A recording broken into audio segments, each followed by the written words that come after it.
ખ્યાલ આવે છે હવે થોડો. Very good, very good. જય સત્ય દીપકાજી. જય સચ્ચિદાનંદ. વાંચો આજે આજે 6ઠી કલમ વાંચો દીપકાજી.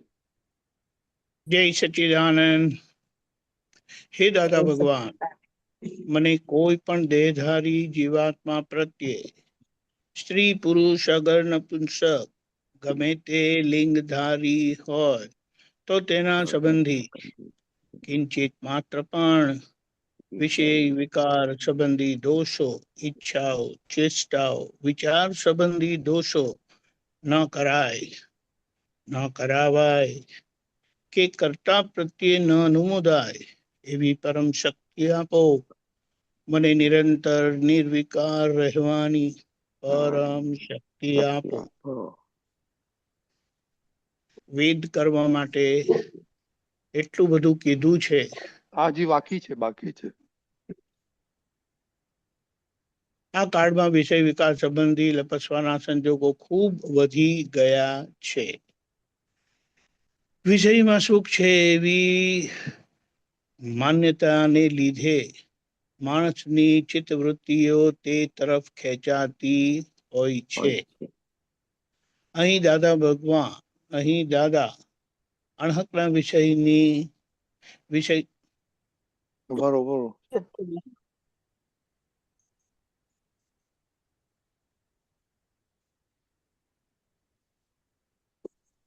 અહીં દાદા અણહકના વિષયની વિષયથી ખાસ સાવધાન રહેવાનું કહે છે. આ કલમની શક્તિ માંગવાથી મનમાં વિષયની ગાંઠો ફૂટે અથવા લપસવાના સંજોગો આવે ત્યારે તેમાં લપસતા અટકી જવાય અને નિર્વિકાર પદ તરફ પ્રયાણ થાય છે. પુરુષાર્થ સ્વરૂપે આ કલમની શક્તિ સતત મહિના સુધી માંગવી. થઈ ગયું. છેલ્લું જૂન 1 ભય રાખવા જેવો હોય નિરંતર નિર્વિકાર. જૂન 1 ભય રાખવા જેવો હોય તો આ વિષયનું ભય રાખવા જેવો છે. વિષયનું જોખમ જાણ્યું નથી માટે તેમાં અટક્યો નથી.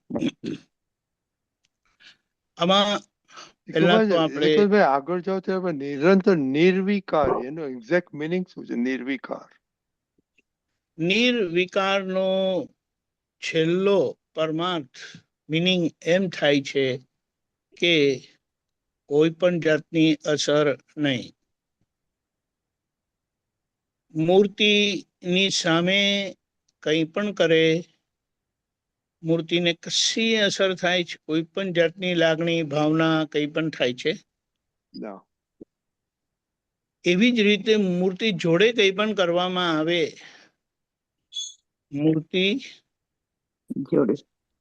જોડે કંઈ પણ કરવામાં આવે તો મૂર્તિને અસર થાય છે? શરમ નથી આવતી? જોડાનો હાર પહેરાવો છો મને, સુગંધી ફૂલનો હાર પહેરાવાનો મને, આ રીતે લપેટા કરવાના હોય કે મારા પર આટલા બધા હાર ચડાવી દીધા કે મને મારું આખું મોઢું પણ ઢંકાઈ ગયું. કઈ જાતના છે તમે? આવા કોઈ પ્રતિભાવ આવતા નથી. એટલા માટે જ્ઞાની પુરુષને સજીવન મૂર્તિ કીધા. સજીવન મૂર્તિ એટલે પોતે જીવતા છે, જીવી રહ્યા છે અને મૂર્તિ સમાન થઈ ગયા છે. બહુ ગજબની વાત છે.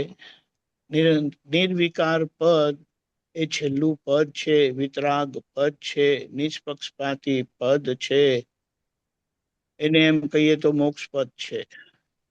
એટલે આ વાત છે. હવે આપણે જે કર્મ વધારેમાં વધારે પજવે છે, જે કર્મ તમને શાંતિથી બેસવા દેતું નથી, એવી પ્રવૃત્તિ કરાવે કે જેના કારણે એવા એવા ભયંકર કર્મો બંધાય જે લાખો કરોડો વર્ષો સુધી રજળપાટ કરાવે, ભટકામણ કરાવે. એટલે આ માર્ગ ઉપર ચાલનારા સમજી ગયા, ચેતી ગયા, ઓળખી ગયા કે આનાથી ચેતો. એટલે પછી એ તરફ એ લોકોનું વિચારણા, શોધખોળ, ઘાત પ્રત્યાઘાત શોધવાનું શરૂ થયું. અને પછી ખબર પડી કે આ વેદ કર્મ જો કોઈ માણસને સૌથી વધુ પજવતું હોય ને તો વેદ કર્મ છે. અને એ વેદ કર્મ બધા કસાયોને નોતરે છે. ક્રોધમાન માયેલો બધું એમાં આવે. વેદ કર્મ લક્ષ્મી પાછળ તમને દોડાવે. એટલે કે જે આ વેદ કર્મ જીતી ગયો તે સુખ્યો થઈ ગયો, પરમ સુખ્યો થઈ ગયો, એ મોક્ષે જાય. દાદા ભગવાને કીધું 3 જન્મ સુધી આવી ભાવના કરે તો કે એ એમને જ્ઞાનની પણ જરૂરત નથી. આ ભાવના સાથે એ સીધા મોક્ષે જાય. એટલે વેદાંતનો માર્ગ ખુલ્યો કે વેદનો અંત લાવો. અને જે વેદનો અંત લાવે એ માર્ગ તમને આત્મામાં બેસાડે, આત્મા લગી લઈ જાય. અહીંયા એ ખબર પડે છે કે સ્ત્રી વેદ, પુરુષ વેદ અને નપુંસક વેદ, આ 3 વેદથી મનુષ્ય માત્ર પીડાય છે. એટલે આનું જો સમાધાન થઈ જાય તો કામ પૂરું થઈ જાય. અને આ તો છે ને લોકોની વચ્ચે રહેવાથી લોકોએ જે માન્યું એમાં આપણે ફસાઈ ગયા. એટલે જ્ઞાનીના પરિચયમાં રે. દાદા કહે છે જ્ઞાની મળ્યા તો તમારો આ વેદ કર્મનો જે દોષ છે કે રોગ છે તે હળહળાટ જતો રે. એટલે જો જ્ઞાની પુરુષ મળ્યા અને તમારો આ રોગ ગયો નહીં તો તમને જ્ઞાની પુરુષ મળ્યા જ નથી. એટલીસ્ટ તમે એના સામા વળ્યા તો થઈ જ જવા જોઈએ. સામા વળ્યા થયા કોને કહેવાય? બહુ સરસ દાદા એટલા સરસ પ્રમાણ આપેલા છે. સામા વળ્યા એને કહેવાય કે જે આ 6ઠ્ઠી કલમ બોલે. નહીં તો જેને ચોરી કરવી હોય તે ક્યારે એમ ના બોલે કે હું મન વચન કાયાથી ક્યારે પણ ચોરી નહીં કરું. કે હું બધી શક્તિ માંગીશ, બધી પ્રાર્થના કરીશ, પણ આ પ્રાર્થના નહીં કરું. એટલે જે લોકો મહાત્મા કે મુમુક્ષુઓ 6ઠ્ઠી કલમની ભાવના ભાવે છે તે આ પક્ષના થયા છે. હા, એ દોષ ધીમે ધીમે કરીને જતો જ રહેશે. કારણ કે આ કલમની ભાવના ભાવવાથી આપણી સૂઝબૂઝ, સમજણ, અંતર વિચારણા,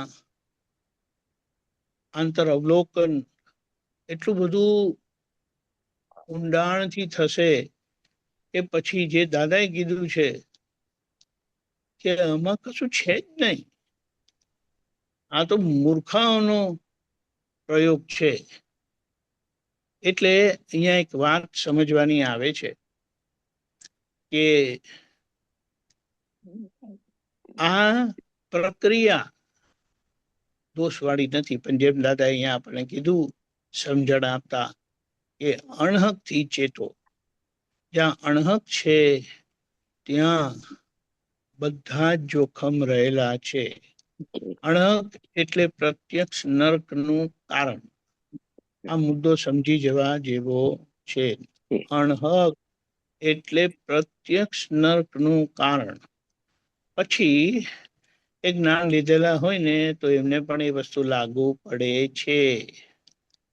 એટલા માટે કીધું મન વચન કાયાનું બ્રહ્મચર્ય જોઈએ, એટલું કાયાનું નહીં. વચનનું અને મનનું એટલા માટે કીધું કે અંદર એક પ્રકારે ઇન્ક્લિનેશન, રુચિ કોઈને કોઈ પ્રકારે રહેતી હોય છે અને એ રુચિ વારે ઘડી એમાં આપણને ઝબકોર કરે, જે કપડાને ઝબકોરે ને તેવી રીતે કરે. બધું આપણે આગળ કહીશું, પણ મુદ્દો આ છે. એટલે આનાથી બીજા બધાથી સાવધાન નહીં રહ્યા તો ચાલશે, પણ આનાથી સાવધાન રહ્યા ને તો બીજી બધી બાબતે સાવધાની આવી જશે. જય સચ્ચિદાનંદ. જય સચ્ચિદાનંદ.